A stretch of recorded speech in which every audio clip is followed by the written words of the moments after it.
When modulating, let's say the song is Every Praise, the kind Hmm. of song that goes up and every praise is to our God. Is it best to just use a chord progression to learn to do that, or is it best to use a song to do that?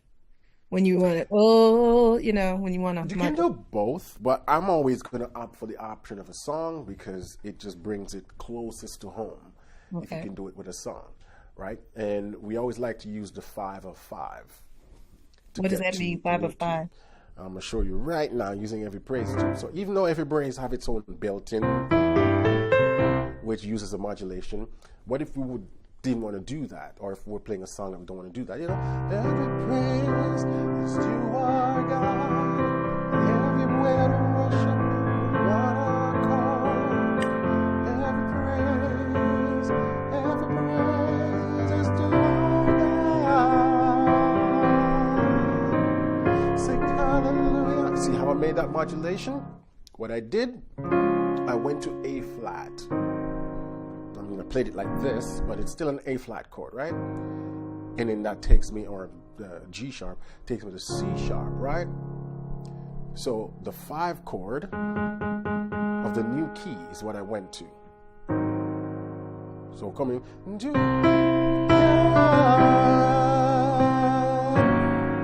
I went to the 5 chord first of the new key that I'm trying to get to. Now I always like to play it like this, where I call that 4/5. You don't have to. You could have just went straight to the 5 chord, and then you're going to hear it sets you up, or it sets up the singer to be able to find the new key quickly. That's why we play that chord. It's to alert the singer, right? Sing hallelujah to our God. Glory, hallelujah is to our God. Every praise is to our God. Next key. We praise. So you go to the 5 of the new key, and then you resolve to the new key. And you can do this with any song. That's the easiest and most effective way to do modulations. Now, as I was explaining earlier, I like to play it as a 4/5, so I kind of tweak mine a little bit. So if we go back to the key of the C sharp, instead of just playing that, I like to play the 4 chord of that C sharp, then the 5 in the left hand. And you'll hear this in song, because it's not a new concept, which is why I use it too. It's used extensively. And then every praise, and every praise, then every praise, then, right? 4 chord, the 5 in the bass, then resolve, then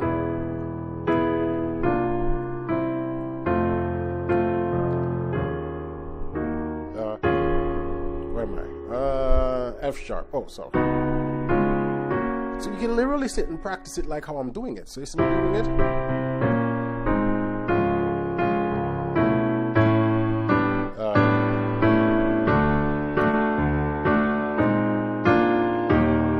Right, 5 of the new key. We're going to E next. So we're going to go. We're going to F next. We're going to F sharp next. We're going to G next. We're going to A flat next. Right, so you can sit and you can practice it that way so you get more fluid with it. So Right. when you have to modulate, you don't have to think about what chord comes next, So you One can turn last it into thing. an exercise like that. Yeah, go ahead. Yeah. Is there any instance where you would go to a dominant if you're trying to go from one key to another? Question mark. I don't even know what I'm talking about, but I think you know what I mean. Yeah, so the example I was showing you was a dominant. That was a dominant. The 5 Yeah, was a dominant. yeah. So when you play this, Okay. when I play that, see, that portion is a 7. When you resolve it, it becomes a fully dominant, but it's Oh, right now it's in suspension form, fully dominant, then back to okay. one. I understand. Thank you. Yeah, yeah. And that's how we do the modulation. This works when we're doing, actually it works a whole step as well. The example I was giving you was if you're modulating a half step, but what if we're modulating a whole step? Like if we're going from C to D, every praise to our God, everywhere to worship, one accord.